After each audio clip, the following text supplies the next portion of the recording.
VOA news minute के साथ मैं हूं आयशा तंजीम। जापान में आज फुकुशिमा के एटमी प्लांट में हादसे की दूसरी बरसी है। जापान के वजीर आजम शिंजो अबे ने अहद किया है कि 2 साल कबल आने वाले जलजले, सुनामी और एटमी पावर प्लांट से होने वाले नुकसान से मुतासर शुदा इलाकों की तामीर नौ का काम तेज कर दिया जाएगा।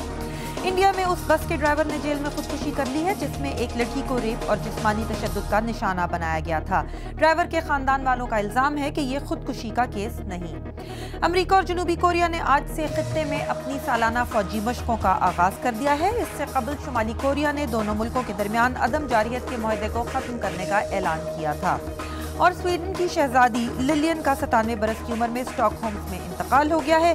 उनकी अपने शौहर शहजादे बर्टल से इश्क की दास्तान यूरोप में इंतहाई मकबूल थी। आप देख रहे थे VOA न्यूज़ मिनट। मज़ीद खबरों के लिए देखिए हमारी वेबसाइट urduvoa.com।